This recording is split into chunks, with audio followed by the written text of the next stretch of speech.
Hello, everybody. Welcome to another live stream with SiliCon. I am your humble servant, Adam Savage, creative director of SiliCon. And before we get started, I'd like to let you all know that we are very excited here at SiliCon about the fact that California is officially opening up mid-June, which means that we are ever closer to the possibility of some really awesome reveals about SiliCon this year. So keep an eye on this space and we will make the announcements as soon as we have them. Oh, it's very exciting. But even more exciting right at this moment is what's about to happen, because you all are about to get treated to a wonderful masterclass by a great friend of mine and a master at his craft. Bill Duran from Punished Props is here to lead you through a foam building exercise, and you will be richer for it, I promise. Bill is one of my favorite makers.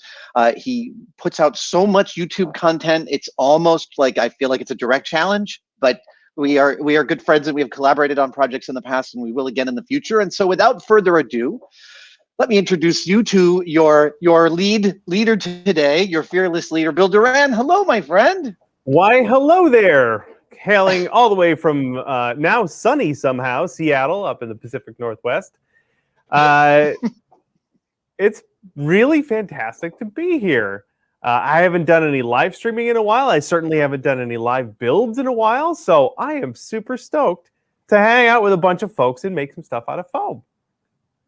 It's really fun. I will tell you, the time dilation of leading a workshop like this is real. At one point, I think I texted Bill Waters and was like, "Hey, have I reached the hour yet?" And he's like, "Dude, you're over 2 hours already. Keep going." Yeah. Yeah. So Bill, go ahead. I was gonna say we'll find something to glue some foam to glue together for the next few hours. I'm gonna show off a couple of things that are made out of foam. Right. So a helmet. Actually, you wore this and almost fell down some stairs wearing it, which was a fun time. I did. And this is a giant doom hammer made out of foam. But this is the material we're working with today. One of my favorites. And I love how easy it is to work with, and the results you can get are really bananas. So I hope everyone else is just as excited as I am. Well, I'd also like everyone to know that if you've never seen Bill's work in person, I'm here to say that it's even more impressive in person when you see something that looks like cast iron and Bill hands it to you and it weighs about 6 ounces. Right, or something like this, and you're like, wow, that looks pretty sharp. And then you can just bend it in half, and it'll just flop and fling, and you can bonk yourself with it, and you're not going to get hurt. I love foam so much. Here we go. I'm so grateful to you for agreeing to lead this workshop today. And hopefully it's the first of many you do with us at SiliCon, because I love your work, and I love your mission of getting everyone to build whatever they want. That's exactly what it is that we do. So like you mentioned, we make a ton of YouTube videos, tutorials, teaching people how to make stuff. We also have a few books out on foam, which again, like I said, big fan of foam. And that is our mission. People are fans of things. This is how I got started. I saw a movie, like, say, Highlander, one of my favorite movies. And I saw a thing in that movie, and I said, I want that thing. But the store didn't have that thing. So I had to make it myself. And I know that there are millions of people out there in that same boat, and they just don't know where to get started. And that's why we make tutorials and books, so people have that place to jump off from. Such goodness. Awesome. Bill, I'm going to give you the floor. And so everybody, I leave you in the capable hands of my excellent friend, Bill. Have a wonderful afternoon foam smithing with everybody. You betcha. All right, everybody. Hopefully you've got your kits at home. Let's see if we can take a look at mine right here. Fabulous. And I got my list of stuff to do. Let's take a look at what we're making today. The final, once it's all done, will look something like this. This is our lantern. I've made a couple, kind of prototyping this for you here. The idea is that this is a fairly basic pattern that can be customized a whole lot. All of the construction is made out of EVA foam. Should be about 6 millimeters thick for all of your parts. The windows are paper, which lets a little bit of light through, which is cool because we have this little push light for the kit. Super cheap, 3 AAA batteries for our light. And these even have an adhesive back, so we can just stick them on there when we're ready. So that's kind of how the thing, what the thing will look like when it's all done, right there. Why don't we take a look at all the parts that we have? This is like a foam IKEA kit, kind of. I designed it in a way that it could all be cut from a flat sheet of foam and didn't require any like beveling or post work to put it all together. So we should just be able to glue it all together. So we have all our foam parts. There should be 4 sides for all of our windows. These are all the bottom parts. These are all the top parts. There should be 4 of those. And they are not symmetrical. They're a little thinner on one side and a little thicker on the other side. And that'll be important later. We have more parts over here, just some thin rectangles, one larger rectangle here. And then our top and bottom parts, we have some squares with some shapes cut in them, a couple more squares here, and then 1, 2, 3 circles. So those are all our parts. It'll make sense as we start to put everything together where all of these bits go. But that breaks down all the foam parts. There should also be for each of our windows. These are parchment paper, and this will let just enough light through that it glows, but it's not totally opaque. And what's cool is you can just draw on these when you want to decorate your lantern to personalize and customize it. Draw or paint on it. You could do it now or later, whenever. I will probably put all of mine together and worry about decoration later. But those are the parts. Like I mentioned, we have a light as well. There should be 3 AAA batteries to turn that on, and those just, if you twist the bottom, that pops off, and that's where your AAA batteries go. I love working with these push lights for props because they have everything you need right in them, and they're super, super cheap. Fantastic. And then to put all of this together, today I'm using hot glue. I just have this tiny little hot glue gun ready to go. Normal hot glue, nothing fancy.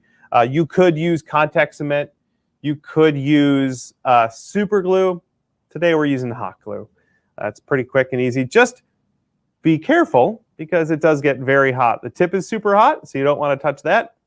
The hot glue that comes out, also very hot. The worst injury I've ever got making props or costumes is from a hot glue gun. I got a bunch on the palm of my hand, and it burned me pretty fierce.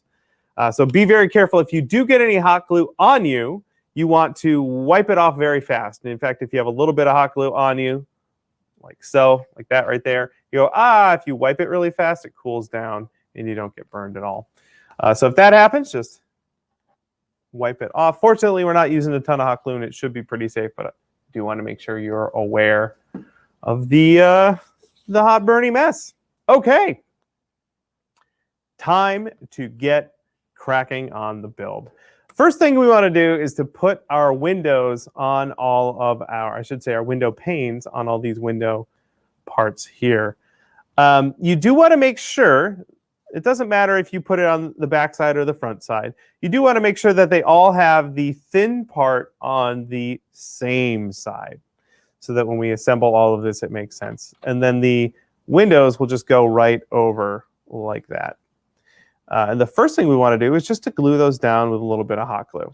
So I'm going to do a little practice run so I kind of figure out that's where it's going to go. Really good. And then I'm going to just tack it down first. Just put a little hot glue in each corner. And you really don't need a lot. This way I can position everything first so that it's not going to fly anywhere. And then it seems like that's the right spot, so I'm just going to add a tiny bit of hot glue along the edge there. And it's okay if it's not totally covered. We just need this paper to stick down to the foam. And I'm using just the tiniest amount of hot glue here. What's great about this too is we technically have 8 windows, which means we get to practice a lot with our hot glue skills. I'm also using the tip of the glue gun to kind of spread that out a little bit. It's okay if the backside is a little messy. It's kind of what mine looks like there, because from the front, it should look nice and clean, and that should be pretty well stuck in there now. like that. So for the next however long, we're just going to start gluing down all of our windows. We have these 4 here, and then we have these 4 here. And again, it doesn't matter which side these are on, so long as you make sure this thin side is facing the same way on all of them. So we have a question from EJ. If we want to paint after assembling, should we wait to put the panes in? That's up to you. You could mask them later if you want to. But I will say it is a lot easier to install the panes now. So I would install them now, and you could paint around them later once you're ready for paint.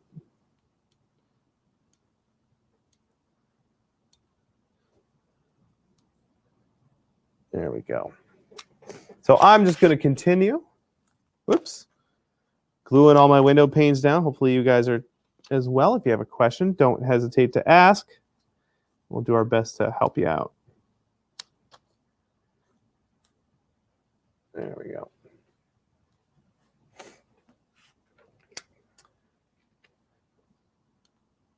I have a bunch of different hot glue guns. This tiny one, though, I've found I use a lot. It's really, it heats up really fast, and you have a lot of fine control, which I appreciate for projects like this. It's also easier to maneuver inside of a costume. If you have to hot glue something on the inside of the costume, it's nice to have a small hot glue gun like this that'll fit. This is also a great size to have in your repair kit, your cosplay repair kit. Okay. This lantern, one of the reasons we picked the lantern is that it's the sort of thing that would be really easy to customize. And one of the things you can do is to swap out the light for something a little more fancy, if you're feeling it. There are a lot, if you check on Amazon, there are so many pre-built LED kits that do all sorts, they'll change colors. They have a rave mode. They're all RGB LEDs now. And you can also get ones that look like torches. I believe Adam did a video where he took one of those apart and he could power it off of a 3 volts, which is 2 AA batteries. So you could totally put one of those in there and it would look so cool. It's got that animated flame effect. Let's see, we've got a question. It says, what's the #1 thing you can't be without in your take-along cosplay repair kit? #1 thing, boy, hot glue is way up on that list, but I got to tell you, zip ties can fix anything. I've seen people fix race cars temporarily with zip ties. They are so super, super useful. Our repair kit has a little tube of toluene-free barge. Other glues, like fabric glue, is really super handy to have in your kit for repairs. But I think the thing that gets used most for cosplay repair, if we're at a con or something, has got to be the hot glue gun. Everything can be temporarily fixed with hot glue. And a lot of times those temporary fixes become the new permanent fix. All right. Got a little close on that edge. It's okay. Now, I just finished a helmet project. And I used most of the connection on that was made with contact cement. But let me show you. I got it right here. Come here, helmet. Ugh. There we go. There's the helmet I just made. And the visor, it's kind of hard to see, but the visor is all held in with hot glue. But the rest was contact cement. So a lot of my projects end up being like a combination of different adhesives. All right, I've got my first 4 windows put together. So I'm going to set those aside and do the other 4. So for comparison, we just did these bottom ones, and now we're going to do these top ones. Same as before with hot glue and paper. Let's see, we have another question from Chris. Do you use a certain brand of glue or type, or is there a type to stay away from? So for hot glue, I'm not too picky. We actually got sent a bunch of hot glue from a company that sponsored one of our videos, so I'm just chewing through that supply for a while. But I tend to use Bob Smith brand super glue. I've just always used that, and that's what's available at my local hobby store. And I've always just used barge contact cement. Though there are lots of other options. Drop is another good one. I know my buddy Frank Ippolito likes Drop contact cement, very similar to barge. And in the UK, my friends use a contact cement called Alpha Thixofix, and it's almost like a paste. It's not really liquidy. It's kind of weird. But yeah, I'm a little bit of a glue aficionado. I do have a collection of super glue from around the world. I've had some people send me whatever brand of super glue they use where they live, and a little bit of a collection going. So same thing, doing our little windows here. You may notice these windows aren't perfect. Not only are they not perfectly symmetrical, but there's a little bit of a slant to the top and bottom pieces. That's intentional. I found when this thing gets when this whole thing got put together, let me show you this prototype. If you look at it from the top, when I assembled it, it was twisting. It was kind of like that. And the angles I put in there resolved that. This is the first prototype I built. You can see I made it out of like random foam. This is adhesive backed foam. I took it apart a couple times to start figuring out some of the stuff. That's the first prototype I made. Okay, let's keep the glue train going.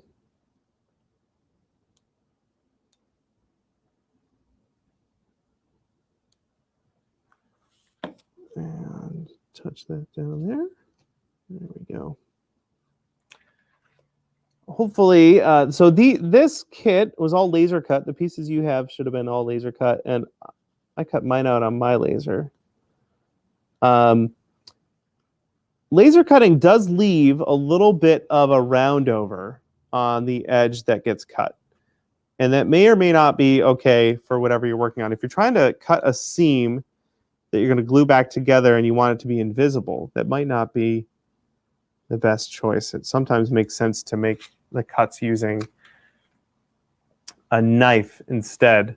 But this was cut out, this was cut out with a laser. This laser went all the way around it. And it sort of melts the top edge. There it is. This top edge here gets a little melty from all that heat, so it's a little bit round. It's not a perfectly sharp angle. If I were to cut it with a knife like this, it would leave a perfectly flat edge. Now, it's not a problem for our kit, but the sort of thing to keep in mind when you're if you're going to be laser cutting foam. If you have the option to laser cut foam, I recommend it because boy, is it handy to have a kit that just you can cut out repeatedly, perfectly, many times, and get exactly what you were looking for.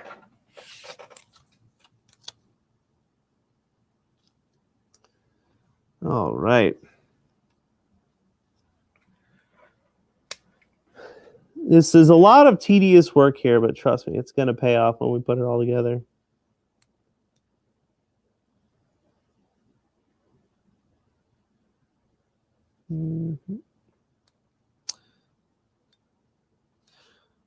I think this is the fourth one I'm putting together now. And it took me about 45 minutes to do it when I'm not filming myself and not talking. So I imagine this will take us a little bit longer. That's all right. I wanted this to be the kind of kit that wasn't too intimidating. and make sure it was nice and quick to put together. Hopefully after this, you'll be inspired to make more things out of foam. You could remake this kit if you want, or try something new. We have a bunch of patterns that we've put out for free over on our website at punishprops.com. So if you're looking for a project and you want something to help you get started, like a pattern, that's a good place to start. Okay.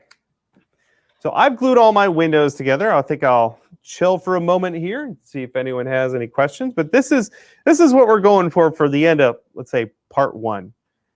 Everything all laid out, and then if you flip them over, they should look nice and tidy like that.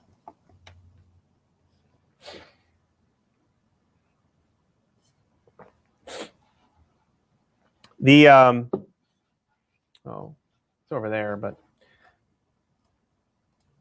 I did a lantern a little while ago, a couple of years ago, for Sea of Thieves. Again, we made it out of foam. I went a little overboard on that one. I had a bunch of NeoPixel LEDs that I put in it, and we hooked it up to an Arduino so that we could animate the lights and do all sorts of crazy stuff. Obviously, that's a step extra fancy. But if you're looking to do something like that, NeoPixels aren't that hard to figure out. There's a whole library of code out there, and I ended up finding a jack-o'-lantern animation that actually my buddy Lon made. And I was able to just copy his code, put it in my code, upload it to the Arduino, and suddenly I had flames shooting out of my thing. It was really cool. I can't code for the life of me, but I was able to figure it out. So if you're looking to do something even more advanced with yours, getting into Arduino and all that, maybe give it a shot. You might surprise yourself. Also, there are a lot of people out there who are doing really fun stuff with Arduino and the code and all that. And they're very, very good about sharing all their stuff, which is fantastic. All right, we're going to move on to start putting these together, these windows. Here's the idea. I'm going to show it before we actually do it, because this is something I've goofed up once or twice. Okay, the short sides, there's a thinner side and a wider side. So the thinner side here is going to go behind a thicker side, like so. And you see when you put them together, now this side is roughly as thick as that side. It kind of makes the corner look correct. It is very easy to accidentally glue it like that. Here, let me get a little closer. So we're going like this. You can accidentally put this one on top of the other one. So again, this side, you can see from the back, this side has more room over here. That's where we're going to put our hot glue. And then that thin side is going to get glued onto that. Okay, so I'll do one, and we'll see how it turned out. So I'm just laying down a thin bit of hot glue here. And you do have to move a little bit quickly because it does start to cool, but you have some time. Okay, the thin one goes on the bottom like that. And then we just hold it there for a little bit. Maybe blow on it to let it cool. But that is pretty much how that's going to go together. And then you just rotate this and do the same thing. Put hot glue there, and then put this part on there. Now, if you do accidentally glue the wrong thing together, it's not the end of the world. You can use your knife and carefully, if you have a knife, and carefully cut it off and re-glue it the correct way. But it just pays to really pay attention to where you're putting your glue and where you're putting your pieces for a moment before you stick it together, and do it correctly the first time, because fixing that's a pain in the butt. So again, thin side is getting attached to the back of the wider side like that. And we can see how that is already turning into a three-dimensional form. Let's see here. Not a question, but a comment from John O. I received all 3 of your books for Christmas. I'm looking forward to a busy summer. That's fantastic. I love it. I love hearing when people are excited about getting to make a bunch of stuff. All right, the last panel, same thing. We're just going to glue the one side in, and we'll do the other side after.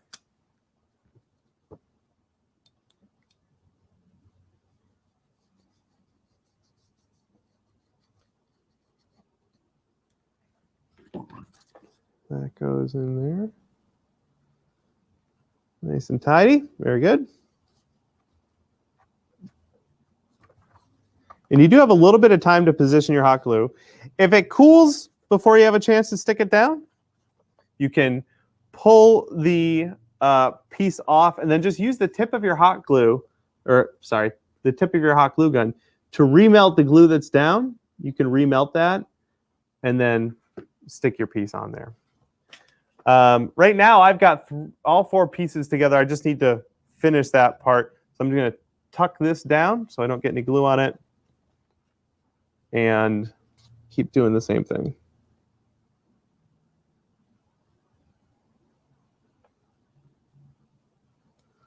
There we go.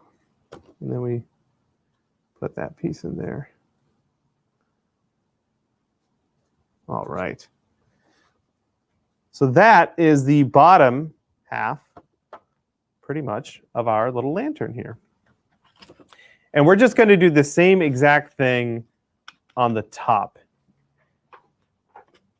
And once again, now this is actually opposite from the other one, so I'm going to be rotating in the other direction. But the rule is still the same. We have a thin one, it just happens to be on the right side this time. And it's going to go behind the thicker one, like that. So we'll just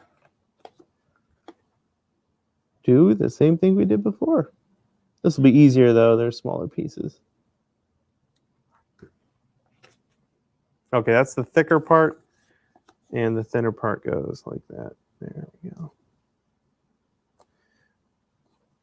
So one of the reasons why I like using hot glue for this one is just how quick it is. I love contact cement. However, you do have to wait for it to dry. And this hot glue grabs on and cools off super fast, and I can just keep working. We've got another question here. What kind of approach do you take to making an initial mock-up? Do you use paper, form, computer CAD software? That's an awesome question. For this project, I did it all out of paper. I did a side view drawing, very basic side view drawing. And from that, I made paper patterns of these side pieces here. And that's what I used to make my first prototype. Where did I throw that?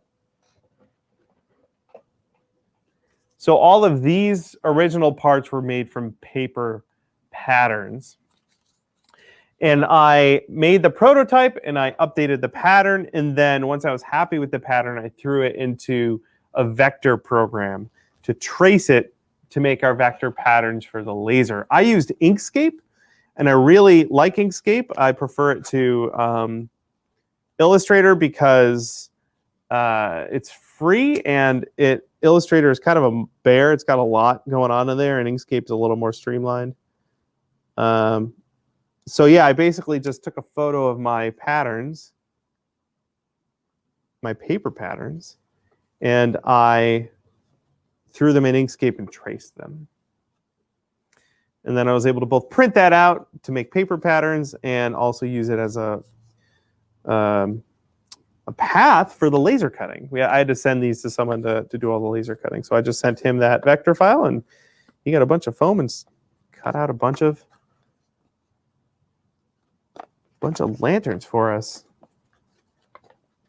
Okay. Well, I certainly hope your guys' lanterns are going together as smoothly as mine is. Again, if not, don't worry. Actually, one thing I don't know is whether or not you guys got any extra foam with your kit. If it came with just the laser cut pieces, or if it came with any of the offcuts. So, for example, this hole was cut and it left a piece of foam here. I'm not sure if you guys have those extra pieces or not, but if you do, this extra foam can be used to decorate your final lantern. And I'll do a little bit of that later once mine's all put together. See here how you could accidentally glue this. It's a little dark. Glue it the wrong way. So I'm just double checking that that's the right way to do it. And putting it all together. Fabulous. All right. So we now have a top and a bottom to our lantern. And they will eventually come together like this. We'll cross that bridge in a little bit. But I'm just going to pause for a moment here. Again, if anyone has questions, please ask. Be happy to answer those for you.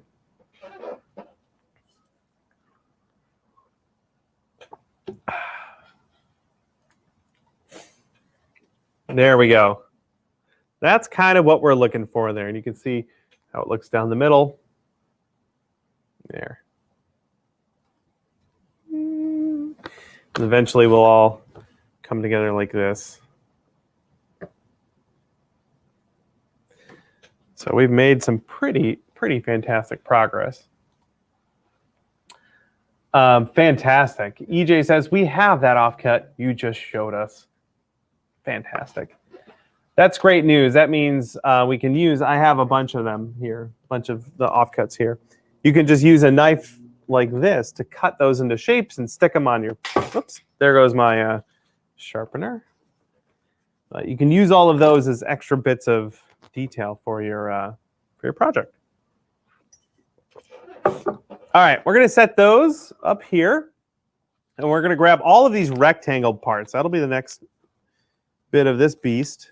There should be 8 of them, 4 larger ones and 4 smaller ones. These are going to make the collar that goes around the middle of the lantern. So these are going to make this part right here. And it's a bit of a process, a little bit of a thing. I'm going to take one of our smaller ones here and just cover the back of it in hot glue. And then it's going to get glued to roughly the middle of one of the larger ones, but it's going to be all the way over to one side. So it's centered, but it's pushed all the way over to this side. And we're going to make 4 of these from all of our parts, and those will all get put together. Here, I'll do that a couple more times. Let me see if I can get my camera to be a little bit brighter. Oh, much better. Much better. There we go. Yeah, you can totally see now. So it's centered this way, but this way it's bumped all the way over to one side. We'll just do that 3 more times.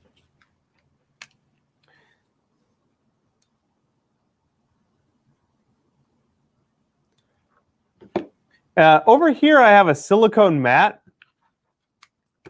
It's just an off, or I should say the end of I mix up a bunch of silicone to make a mold.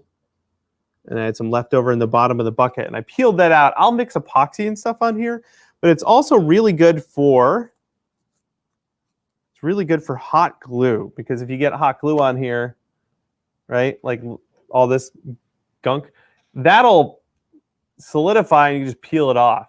But also, silicone is heat resistant to a fair degree, and that'll keep your hot glue gun hopefully from getting your cutting mat too warm and having it warp a little bit.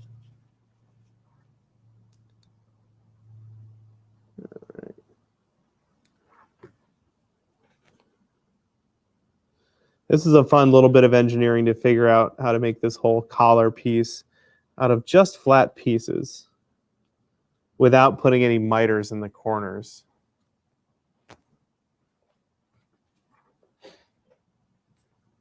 Okay, cool. And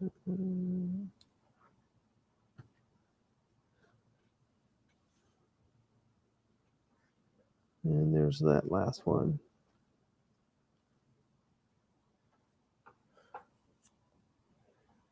So now we have 4 of these.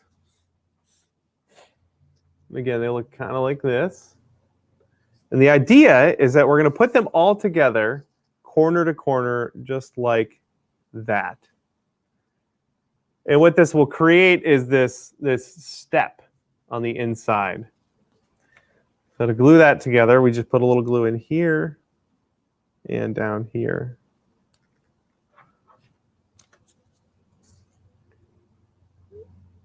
And those go together like that. And that creates that corner for us with a lip on the inside of it. And same thing as before, we just go all the way around. If it helps, you can set this up without gluing it. Just to get a visual on what we're going for here. That's what we want it to end up looking like there. Oop, get off, there we go.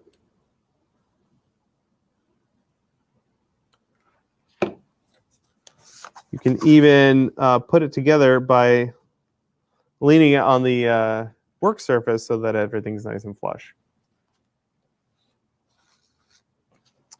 Fabulous. We're making great progress here. Let's go all the way around.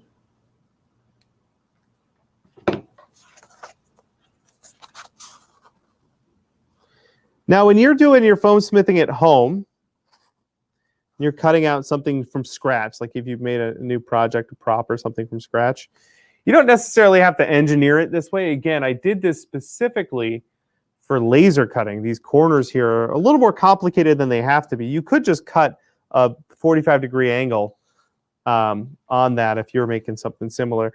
You can't cut a 45-degree angle with a laser cutter, at least not most of them anyway.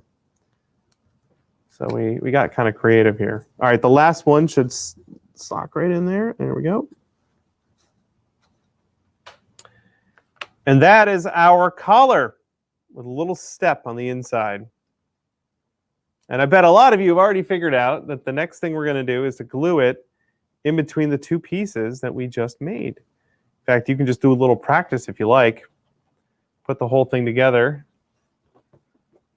Do a little bit of a dry run. And that's going to lock all our parts together. So why don't we do the top one first. And I'm just going to, like we did with the windows, I'm just going to put a dot of hot glue on the corners so that I can like position it, and then I can add some glue later. So I put a dot in each corner, and I'm going to set it down. And then while it's still hot, I'm just going to look at everything and make sure it's kind of centered. It should be a little snug. Mine's a little loose because I'm using slightly thinner foam, but it should be kind of snug. And then just make sure everything is where you want it to be. And then I'm going to go in and just lay down some hot glue to hold everything in place. And get another glue stick. There we go. And from the inside, I can kind of push it down, blow on it.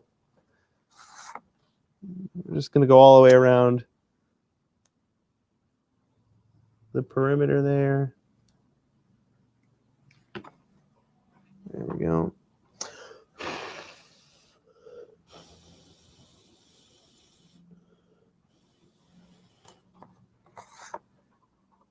You may not have as wide of a gap as I do.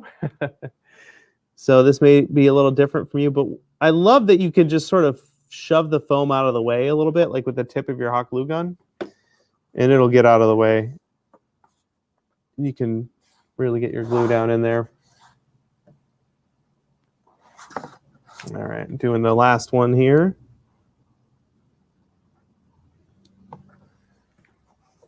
And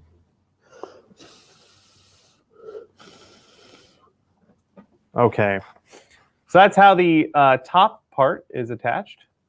And the bottom, of course, is exactly the same. All right. I'm going to just chill for a bit here. Again, if you have questions, please let me know. Happy to answer them for you. And we're just going to take a peek at what we have and make sure everyone is nice and caught up. Look at that. Eventually, this will go together here. Like that. I'll just show off where we are now with the top part. You'll end up with all these steps on the inside.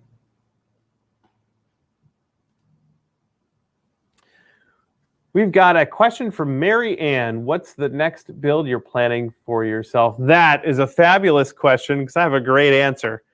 I don't know if any of the rest of you have been playing the new game Valheim, but my wife and I have been playing a lot of Valheim. There's a lot of fun stuff in that game. I mean, I do kind of want to build a giant Viking house, but that would be a lot of foam.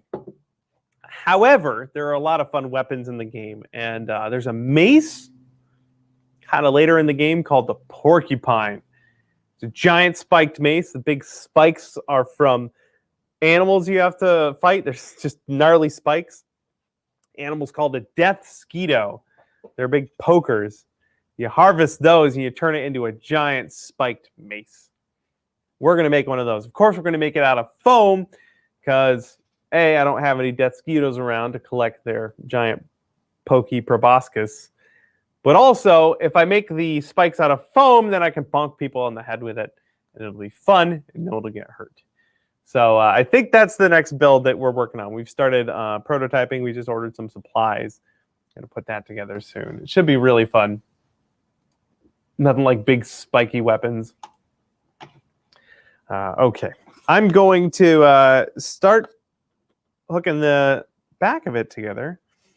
This time, though, I'm going to go for the whole thing. I'm just going to put glue in the whole trench here and then stick it together. This is, if you're feeling confident, you could do it like this. So I put a lot of hot glue there. It'll stay hot for a good while. And then I can just place my part in there. Make sure everything is centered and where I want it to be. Yeah, that looks pretty good. So if you're feeling brave, you can just hot glue the whole thing together like that. Now, if things aren't as tidy as you like, or maybe you have some gaps, that's okay. You can always go back, fill those in if you want. You can even fill it with hot glue. Or create more decorative pieces that cover any of those gaps if you like. There's so many options you could do once you start decorating to both. Oop, I got a little loose part there. I'm going to put a little more hot glue in. You can decorate to both make it look prettier, but also to hide any of your crimes, any of your little boo-boos.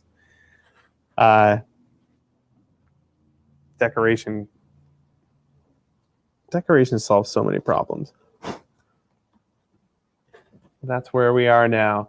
The top and the bottom are all secured, put together. And soon we'll start working on the rest of it. I think starting with these parts here. Let's get those all laid out.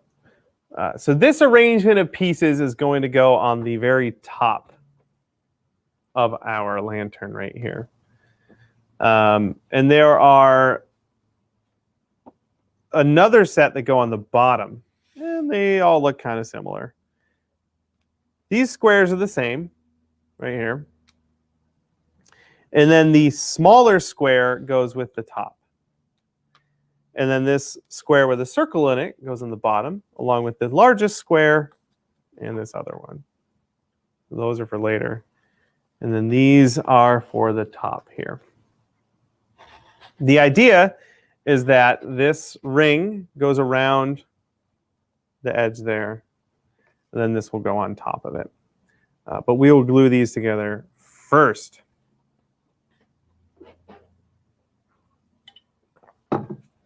Let's see. We've been going for about 45 minutes. I think we're making some pretty fantastic progress. All right. I'll start putting the top bit together here. So we have these two squares, and we're going to glue this one on top of the other one. And it's easiest, well, actually, this is what we'll do. We'll do the same thing before where we just put a little dot of glue on each corner. There we go. And now I can center this piece on there. And then I'm going to flip it over, and I'm going to glue it from the inside. This way we don't have to handle a part that's got glue all over it. And we know that the edges are already all lined up. There we go. So that's to make the sort of first part of the top of our lantern here, that hat. And then again, this is going to get put on the top like that. And my hot glue is still a little hot. So once your sort of hat here is ready to go, actually I can put a little more hot glue in here, and that's what we'll use to glue it down. So I'm just going to go all the way around the inside here and stick it down. And I'm going to look at it from the side to make sure everything is nice and lined up and laying flat the way it ought to be.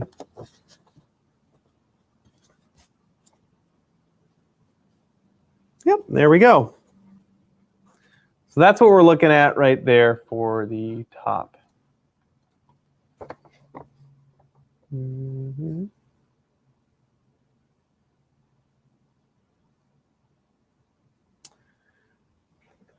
Nice simple cap. The rest of these parts are for the cylinder that goes on the top of our lantern, this part right here. The first thing we'll do is we'll make the cylinder, and that's what we're going to use this for. So this flat piece is going to become a cylinder, and we'll start by helping it along its way. We're going to sort of roll it by hand to preform it a little bit, make it want to be a cylinder. I'm just sort of pinching it and rolling it a little bit. And then we're going to hot glue those two edges together. It doesn't have to be a perfect cylinder right away. We just want to get it close. So just a tiny bit of hot glue. And then this you're going to have to hold for a while. This piece you're going to stick together along that edge and then hold it for a little while. Blowing on it helps.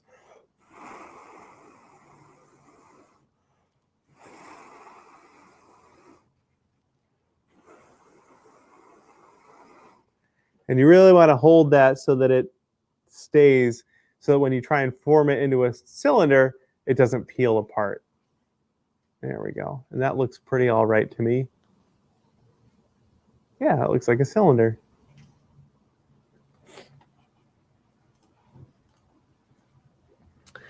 Got a comment from John O. Demerit badge achieved. Glued myself to my project.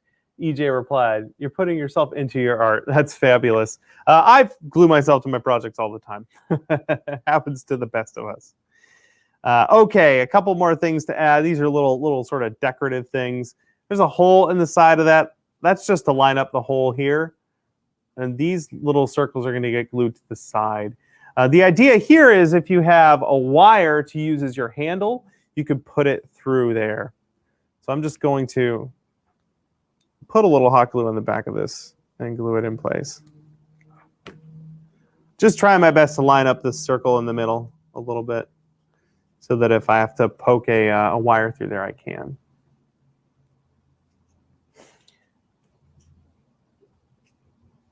Usually, if I'm going to glue myself to a project, it's with super glue. Super glue, especially if you have that really thin runny stuff, that's where you end up getting it on yourself and not realizing it, and then touching something, and then that thing's attached to you. And yeah, super glue is definitely the most notorious for that. In fact, when I was a kid, I remember I built a little model of a house out of popsicle sticks, and I had literally just finished it, gluing it. Like the glue was still wet, and I was rushing to show my mom, and I was holding it in my hand, and I tripped, and the peak of the roof hit me in the face.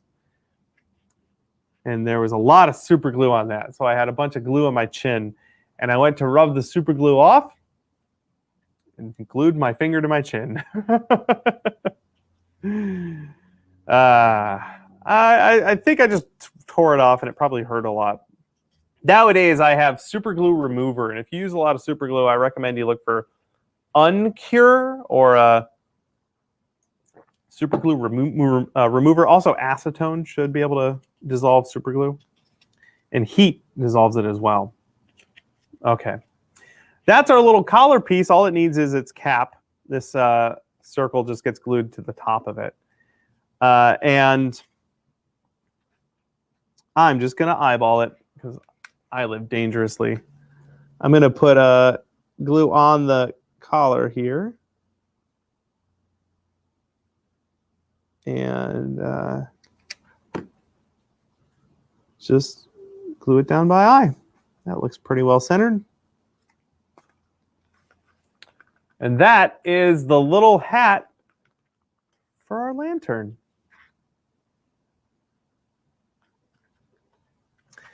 And like I said, if you put a wire through here, like a loop that would go around here, then that could be your handle that you would hold it from. Okay. This delightful little piece is going to get glued right on the top. And again, you can just eyeball the center if you want. If you want to get really fancy with like measuring the center, I'm not going to stop you. But mine's just going to be placed just like that. I'm feeling pretty confident about my ability to center it. Let's see how he does, folks.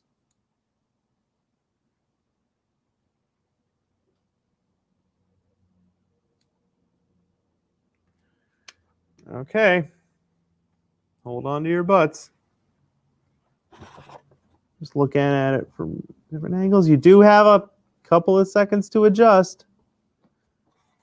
And I think I did okay. Let's take a peek. And there it is. There's the top piece. And it's on there well enough that you can hang the whole lantern from it. And your wires can go in like this. Or you could string this along a bunch of other line, like string it along a wire and hang it if you wanted to. Or hang it from a post or something. And there it is. Excellent. Just checking for questions over here. I don't see any. If you do have a question, please let me know. I'm happy to answer whatever questions you've got. We are coming up on just the last piece here before we do a little customizing. But I'm just going to pause for a moment, make sure everyone's all caught up.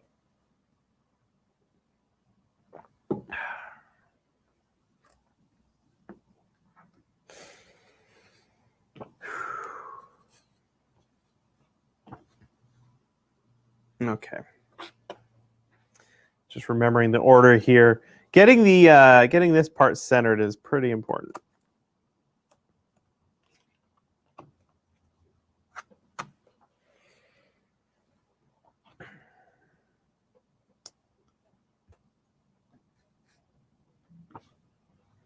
Let's see. I'm looking around for some other foam projects. We haven't done a ton of foam stuff recently, but I've got a. Actually, let's grab one of these. Here's a fun foam project. This one I actually did with Norm over at Tested. We laser cut this out of foam and made our own Skyrim steel dagger. And came together really fast. Again, one of the really amazing things about lasers is you could put a sheet of foam in that laser and cut out like half a dozen, let's say, kits of this dagger and glue them together really fast. You can see this one has a bevel on the edge though. So we laser cut it, and then using a rotary tool, we added a bevel to the edge of it there. So it's got this, sharp dagger edge. And that's the sort of thing you could totally do on this kit. Once it's all assembled, you could go in and bevel the corners if you like. You could add new pieces out of a fresh piece of foam, and you can add those other sorts of details. One of my favorite things, I don't have my heat gun here set up, but one of my favorite things is you can use a very sharp knife and score a pattern or letters or anything, score it into the surface of your foam. Don't cut all the way through, just score it. Then if you hit it with a heat gun, those lines will open up and add a ton of really cool detail. We have a question from Lee. What is the contact cement you recommended for the UK? I'm so glad you asked. It's called Alpha Fix-O-Fix. That's Tixofix. Alpha Fix-O-Fix. And my friends are Artifakes over in the UK. If you want to look up what they do, they make tons of stuff out of foam, and they are the coolest. Okay, let's move on to the bottom part of our lantern. Let's see, where should we start? Why don't we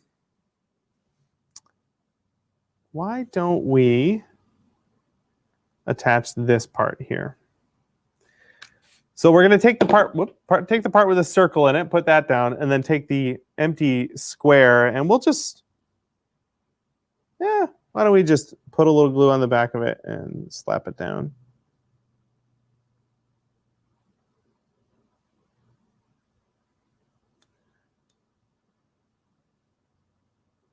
There we go. Feeling pretty confident about this one. And there we go. So that just gets offset on the inside a little bit. And then this is fun. This bottom piece here isn't going to get glued to anything. I'll show you how it's going to end up working. This is the bottom piece right here, and if I pull it out, the whole light comes with it. And that's going to be how we get at the batteries. You can see I can still pull it off. This panel is taped down, and I can swap out my batteries, turn it on and off, and then this just gets held in with friction like that. So that's what we're going to do. And to do it, I'm going to put this piece where it's supposed to go. I'm going to line it up nice and centered there. And then I'm going to take the backing off of this adhesive. So the back of the light has this adhesive on it. And then I'm just going to press it through the circle until it sticks. And that way I know it's centered. So again, this is all centered and lined up the way I want it to go. Peel off the adhesive. And then put this down through that circle so that it touches the foam below it. And then I know that it's centered. And now that it's stuck, I should be able to peel this off. And that is our bottom piece. That's going to be the bottom for our lantern. And this will go over it. And again, that friction is what holds it onto the lantern. And then this piece here, that's what gets connected on the bottom of our lantern here. And that gets put in the same way we did the top one. Just put a bunch of hot glue in there, and then boop, we'll put it down like that. And that's how we're going to install that last piece. My glue didn't take care. I got to add a little more in there. I think I let that glue cool too much. There we go. Okay. This is, I think, the very last step. So I'm doing some practice runs, just testing everything out, feeling good about it. I'm making sure I have enough glue sticks in my glue gun, and then here we go.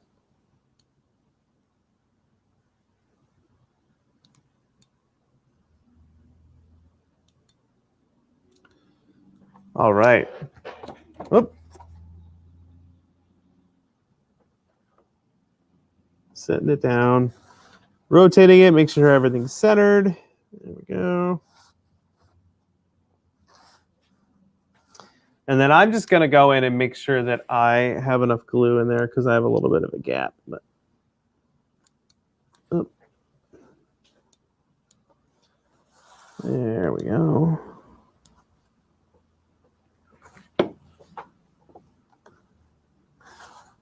Excellent. That all looks really good.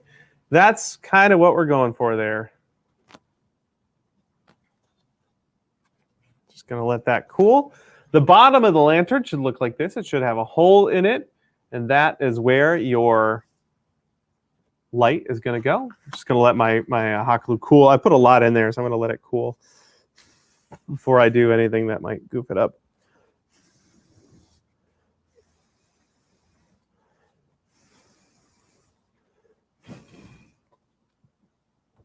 And that is it. Here, let's do this.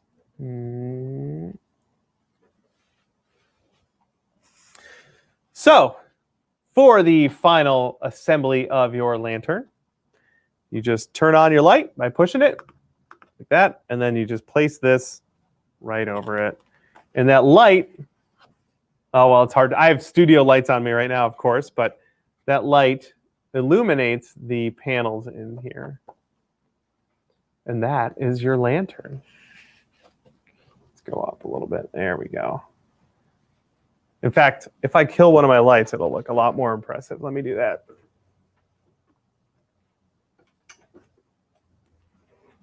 Whoops.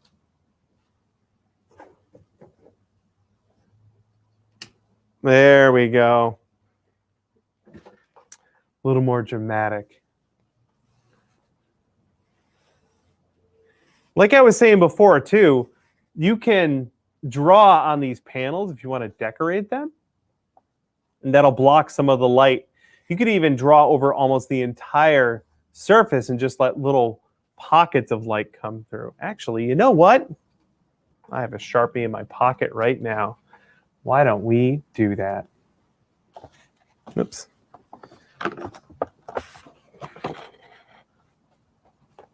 I'm just gonna freestyle it here and draw something on mine. Good news is I have two others here that I can play with if I if I goof it up. But let's play here. If anyone's still assembling their lanterns, that's awesome. Keep at it. Again, if you have questions, please let me know. Actually, we've got one here. Let's see. So what are some ways you might advise to use paint or prime the lanterns, say if you wanted a brass or wood finish to help mask the seams and glue? Something like Mod Podge would be great. You can brush it on. It creates a nice seal over everything. And you can brush, like if you wanted to make it look like it was made out of wood, you could add brush strokes to that kind of looks like wood grain. In fact, I have an example of that. Let me go grab that real quick.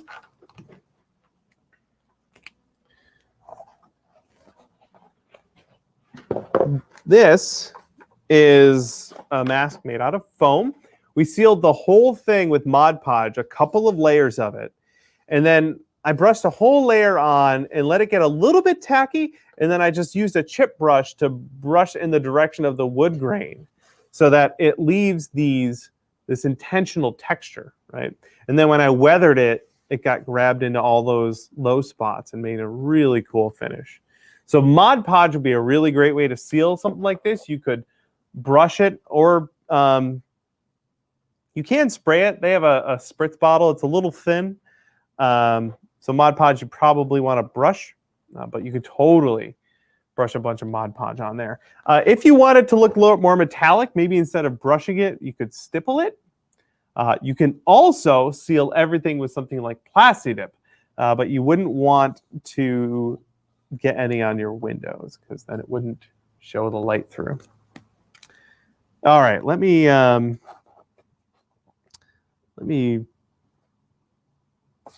flex my art degree, I guess. Let's see, what should I draw? I'm going to just draw a really, just a flame.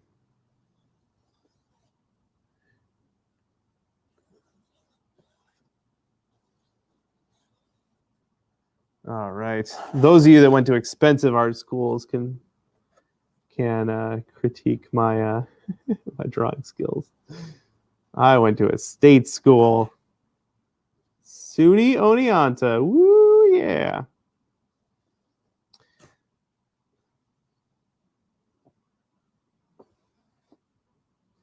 So I'm trying to think about this in terms of like positive and negative space, because I want to fill in the spots that I don't want showing any light. But I could also do like have that part be lighter if I want. You know, just sort of play with positive and negative space. But essentially this Sharpie is just blocking the light wherever I don't want it to come through. You could, if you have a vinyl cutter, you could put some really cool vinyl stickers on these windows to block the light. You could cut them to be super, super intricate, put a really intricate pattern on here. In fact, if I was thinking ahead, should have done that before this stream. That would have been a really cool addition. I know a lot more people have vinyl cutters now than back in the day, and they are so useful.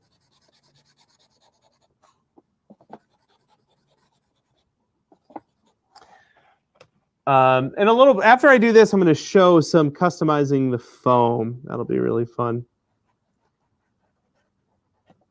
But I definitely want to show decorating these windows. One of the reasons I went with the parchment paper compared to another material. One reason we did parchment paper is because it's very easy to cut on a laser, and we can cut a lot of them fast. But it also does a great job of diffusing light. And you can just draw right on it. So it was really easy to customize.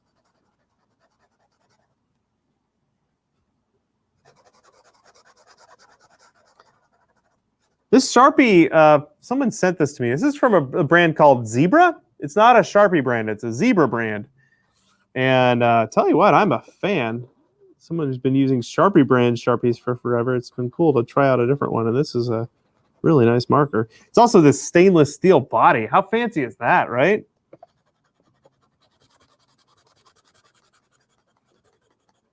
There we go.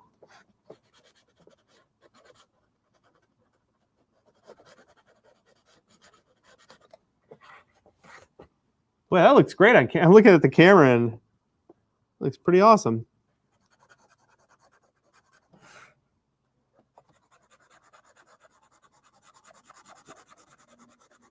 Well, I'm excited to see.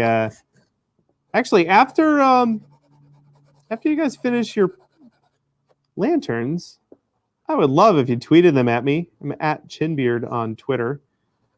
I would really love to see the direction you take these once you've completed the assembly and you customize it. That's what I want to see. I want to see the creative decisions you put into this thing.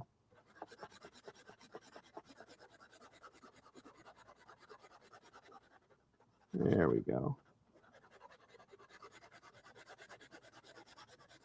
So that's what I'm thinking for the...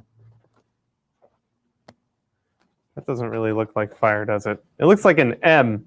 But that you get what I'm going for here. That's totally the sort of thing you can customize with the windows. You can do some really fun stuff. You can even do like a stained glass effect. I wonder if you use like a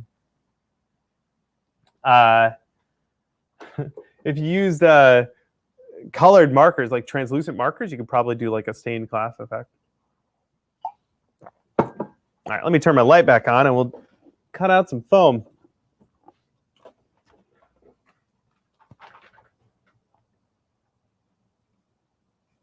Where's that switch?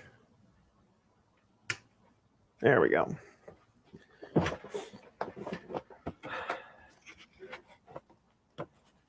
All right, don't need to burn our batteries. We can put the judge away. All right, so there's a lot of, like I said, a lot of offcuts from the lasering process. Here's what I have. I'm not exactly sure what you guys have, but you should have some spare foam. And if you have a sharp knife or a Sharpie, I like these extendy blade knives for working with foam. I also like X-Acto knives. I also like to make sure they're sharp, and I just remembered that my sharpener fell on the floor. Let me grab that. I keep my blades very sharp. Makes a huge, huge difference when it comes to getting really clean cuts with foam, and it doesn't take much. I'll even sharpen X-Acto blades, believe it or not. Makes such a huge difference to get a really clean cut with your foam. Super, super clean edges. So I just want to point out, make sure you have a very sharp knife.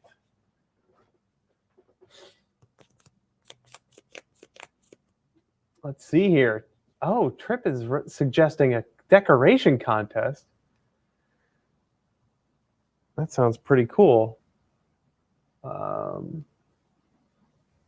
Trip, I'm very, if that is a thing that you want to do, I can totally announce that. Yes? Thumbs up? I think it would be great. All right. That's an awesome idea. So post your finished pictures by April 20th, and I can pick 3 winners. Receive 2 passes to SiliCon in August. That's amazing. Where should people post their pictures? Just on So on just Twitter? post them to our social, either Instagram. Instagram would be great, or Facebook, and then we'll pick Bill will let you be the judge and pick the 3 that you think are whatever criteria that you like. All right, cool. I think the criteria will be who. We'll send out a note to everybody that's participating today with both the link to this video as well as the instructions for posting on social, including Twitter and Facebook, Instagram, etc. And we'll pick across the various ones. Great. Perfect. And what I'll be looking for is creativity. I want to see some really creative ideas and fun use of material. That's what I'll be looking for. And let me give you some ideas what we would do with our scraps of foam here. So, a couple things I love about foam. One, I'm going to cut a small, thin strip, little piece here, and we haven't done much of it in this build, but you can bend foam in so many ways, and there's a lot of really fun ways you can use that. So, for example, if I wanted to add a detail to this corner here, I could take a piece of foam and just glue it around the corner. I don't have to do anything to that corner. I can just bend it. And I could just glue it down there. Like, let's say I wanted to. Actually, we'll do exactly that. We'll add some little corner accents to our lantern here. So I'm going to cut a few of these. Well, I'm going to cut 4 of them, actually, since we have 4 corners. Okay, so I just cut out some little bits of foam here. I'm also going to bevel the ends of them. Again, not necessary, just a fun little detail. And actually, it might be easier to see on this camera. Let's do that. Perfect. So I'm going to take my very sharp knife and carefully cut a little bevel on the end of this piece of foam. Oops, there we go. So all I've done is cut a little, roughly 45-degree angle on one side, and I'll do that on both sides. Great thing about this is if it gets goofed up, you just throw it away and grab a new piece of foam. We have tons of little bits of foam. So now I have a little angle glued on either side, or cut on either side. And then my plan is to just glue it around the corner like that. So we'll just put a little hot glue on the back.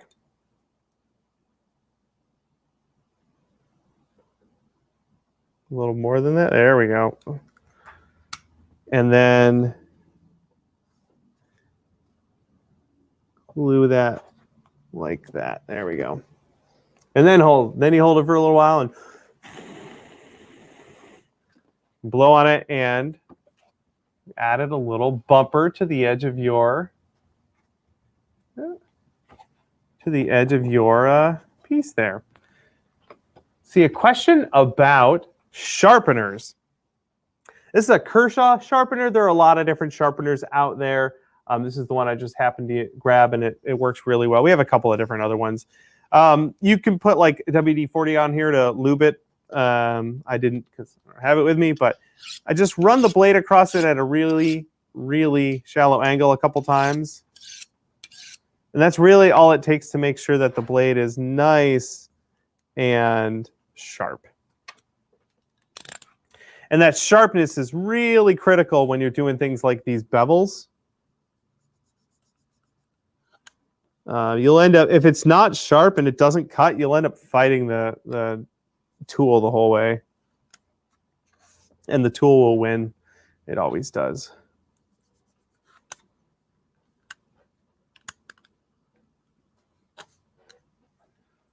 There we go.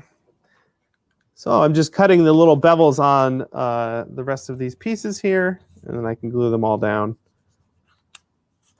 I tend to go for designs that are very geometric. That's me. Don't feel like you have to do that, though. If you want to make a really organic and wacky-looking lantern, just go bananas. No one's going to tell you that you did it wrong. I'm not going to anyway. This is your fantasy lantern. It can look however you want. You can use your rotary tool to just carve right into the surface. You can carve runes into it if you want. You can add material to it. You can subtract material. You can punch holes through it. If you have a different material for these windows, you could replace those.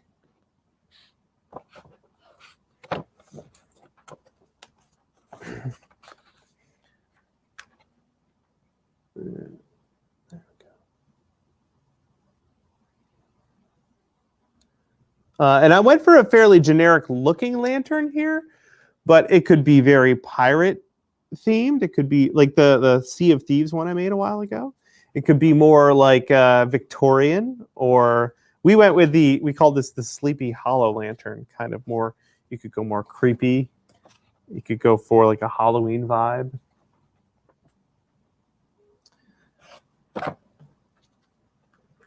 Okay.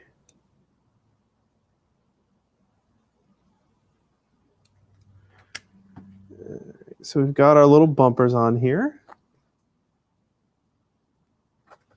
Just hold that for a little while.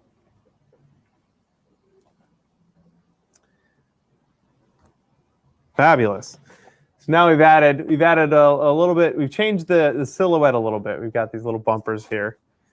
I think it's really awesome. I'm feeling like this should be a little more medieval. I feel like adding more like, I don't know how to describe it. I want more jaggediness. I want more bits. Let's see. Let's should have grabbed a ruler, but let's see what we can do with what we have in my pockets.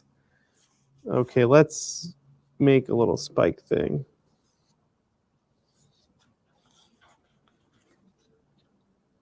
Yeah, there we go.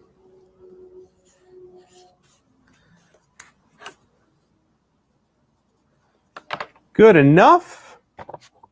It just roughed out a little shape on a piece of foam.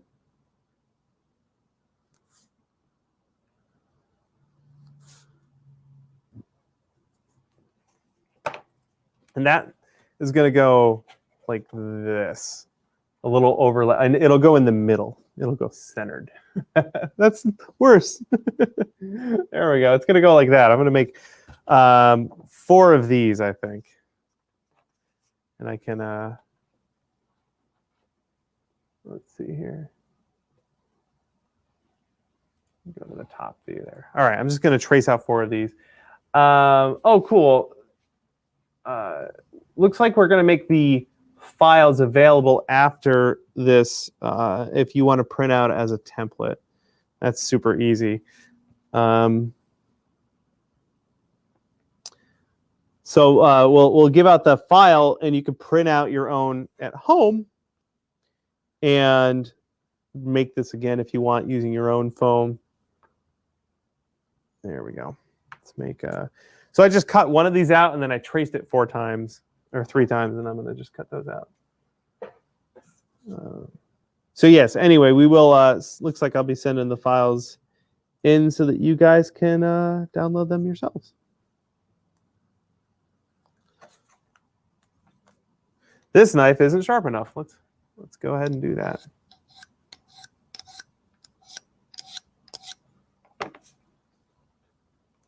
Oh, such a difference. Such a difference that fresh blade makes.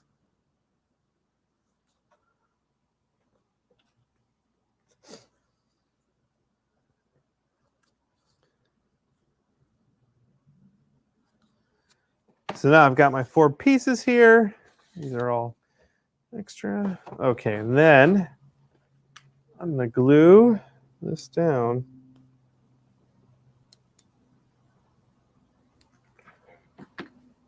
And I'm just going to eyeball the placement. I'm living life on the edge today. That looks pretty neat. I like that.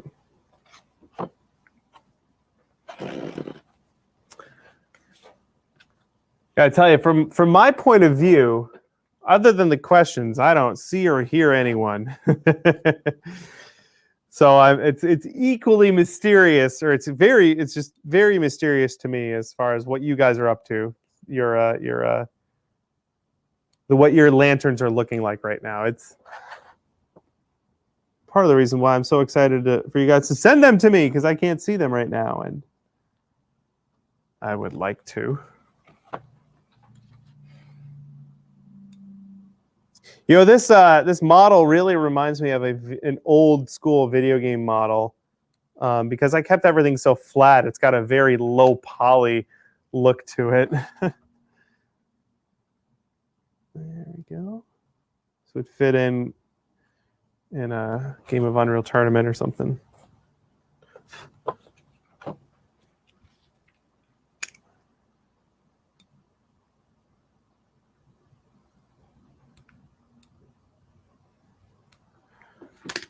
There is that on there.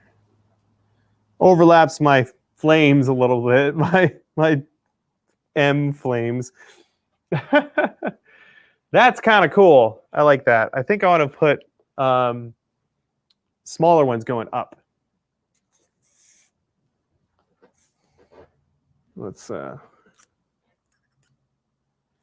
make some smaller ones.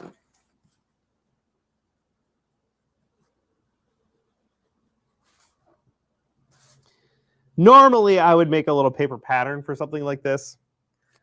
But like I said, we're flying close to the sun today.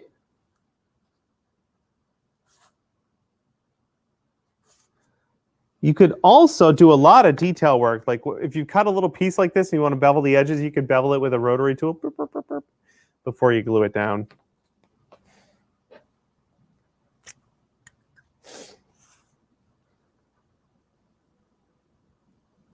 Let's trace this little guy a couple times.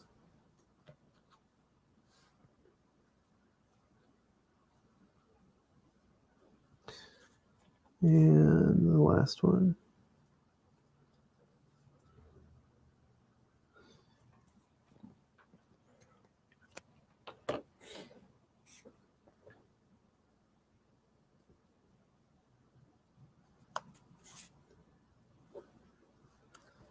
Okay. It is astonishing to me how much you can do with just like scraps of foam. I have a container of foam scraps that's a normal container size, and that's all that I'm allowed to keep. So every once in a while, I go through that container and I throw away all the smallest parts because they're not going to get used. Whenever it fills up, really, I just throw away the smallest parts. Okay, so these spikes are going to go up. Yes. Yeah, I like that a lot. I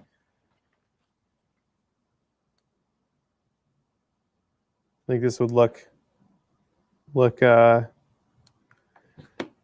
look like it fit if it were in like a medieval castle or something, or medieval fantasy maybe, or an old fort. I grew up near an old fort, Fort Ontario in Oswego, New York. Revolutionary War era. I think it was mostly used in the War of 1812. But we had a really old fort. And one year when I was a kid, we went to the fort for Halloween. The spookiest place in Oswego. Fort Ontario. And I was dressed as Batman, and my twin brother was dressed as Robin. And I still wear glasses, but I wore glasses back then. I was like 7 or 8 years old. And these big, thick glasses that I had to shove through my Batman mask. That was just a hood with ears on it. And then a masquerade mask in front of it. I had to shove my glasses over that masquerade mask, so my glasses barely stayed on. And I was Batman, right? Batman jumps off of stuff and glides. So I did that. I jumped off of a very big rock with my cape out, and my glasses fell off before I hit the ground. So the glasses landed on the ground, and then I landed on the glasses. So for the rest of that night, Batman had to hold his glasses on his face, running around Fort Ontario. Good times, good times. So there, we've already added some fun little additions to sort of spruce things up a tiny bit. Of course, there are all sorts of other fun things we could do.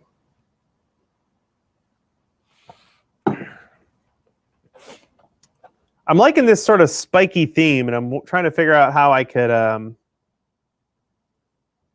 could keep doing something like that. Let me try something. This is fun. It's fun to have a project where the end product isn't super important, and I can just tinker. I can just be creative. Let's see here.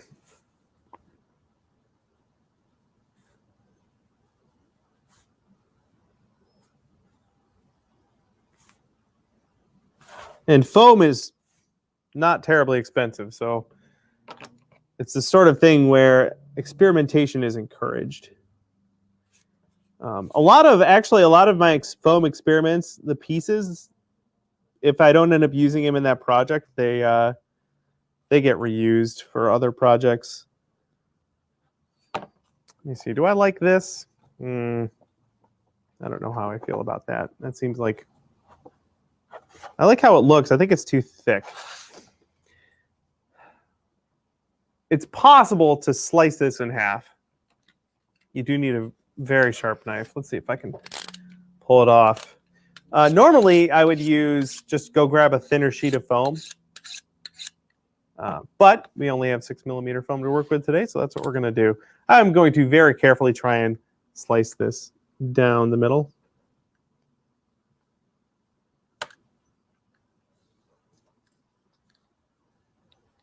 That's not exactly in the middle.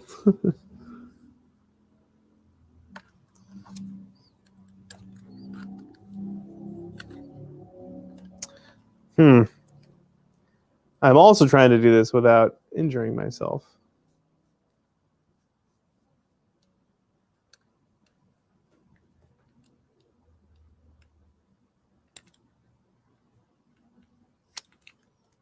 Hey, that worked okay. Just got a thinner piece of foam there.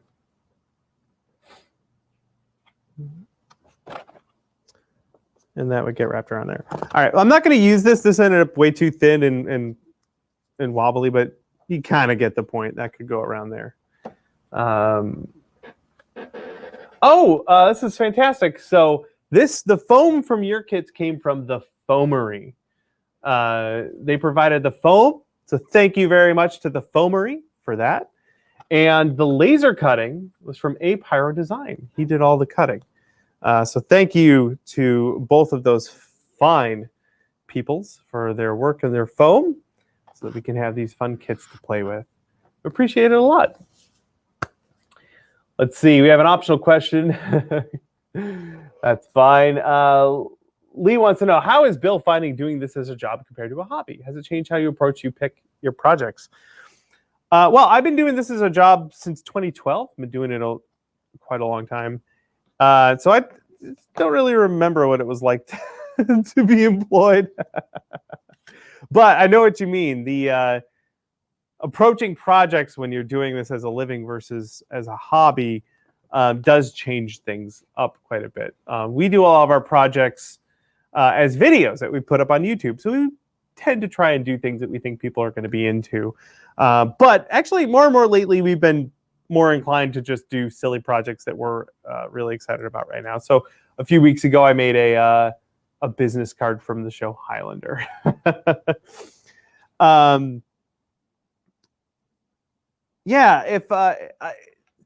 Every project we do gets filmed, and that probably has the biggest impact on me as far as how I spend my time when it comes to projects. So I can't listen to music when we're building. I can't work on something unless we're filming it, right?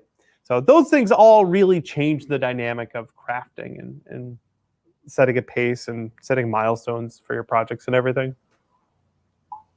It's not that one's better than the other. I'm very happy with my output. I've made a lot of projects in the last 9 years since doing this full time. It's just different, just a different way to approach it. I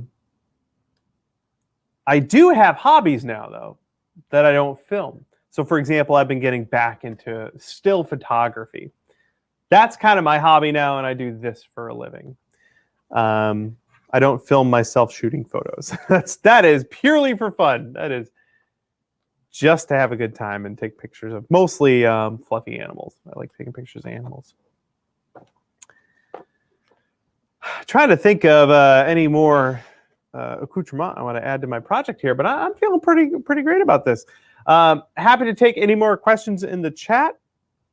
Or if there's anything that you guys would like to see me demonstrate, please let me know. I've got foam and glue here. I could work out in a knife. I could demonstrate a technique for you if you want.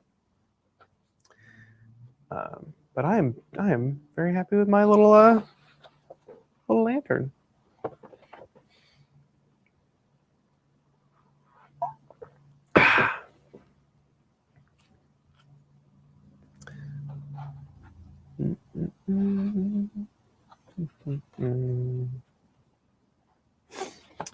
I wonder if I get, maybe I'll draw something on here that's not as awful as my fire. I'm going to do a sketch first. I got a pencil. That's what I'm going to do. I'm the kind of guy who does a lot of sketching. Let's do something a little bit more ornate.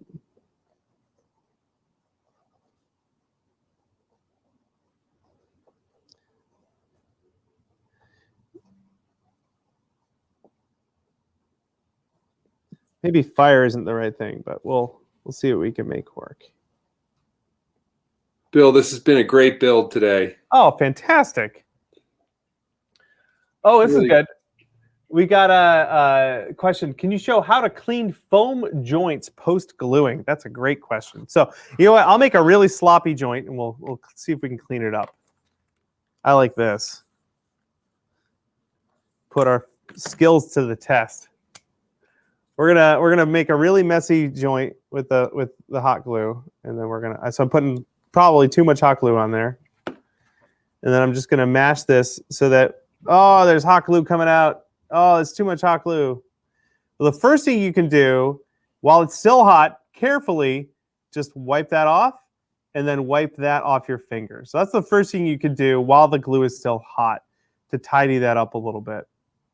In fact, I squeezed it, a little more came out. I can do that. Kind of use my fingernail, and that cleaned it up a little bit. But if you have a lot of like gnarliness going on there, and it's totally dried, or cooled, you can use the tip of the solder or the hot glue gun to remelt it, and press everything back together. And then, like I said before, and if you want to, if your finger isn't really dirty like mine is, you could lick it. And you can smooth it out again when it's still kind of liquidy. I'm going to do that one more time. I let it cool. So yeah, I'm just spreading out that glue and then kind of.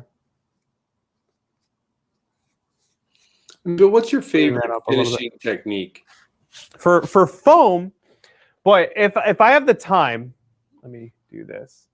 If I have the time and the materials, I really love coating foam in latex. So like this helmet was coated in latex and then painted with a rubber cement paint. The trouble is it's a ton of extra work. It's so much extra work. So most of the time I end up using either Mod Podge or Plasti Dip to seal all the paint. And then we'll do a paint treatment or to seal the foam, and then we'll do a paint treatment on top of that.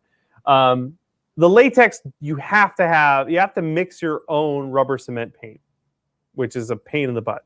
Okay. Plasti Dip, you can just use acrylic paints galore. You can just spray paint it, whatever you want. So a lot of times, so for example, the helmet we just finished, this guy right here, we just sprayed a bunch of Plasti Dip on there to seal it. And it worked out really well for us.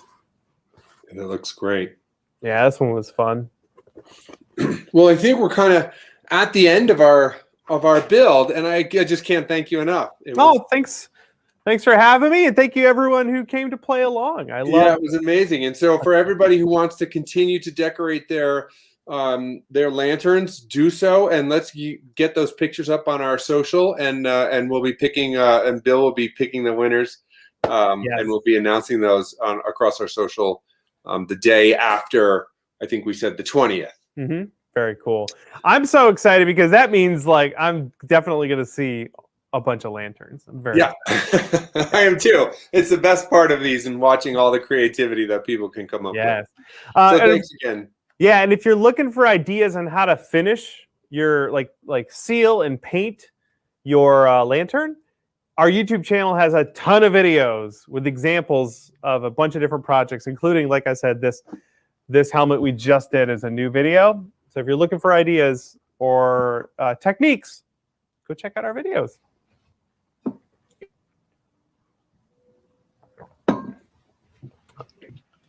All right. Thank you very much. And thank you, everybody, once again. We'll be sending this recording out to everybody by the end of the day tonight to everyone. So if they missed anything, they can go back and review. And whenever I get the files, we'll share that out. Fabulous. I'll get those sent out right away. Thanks again.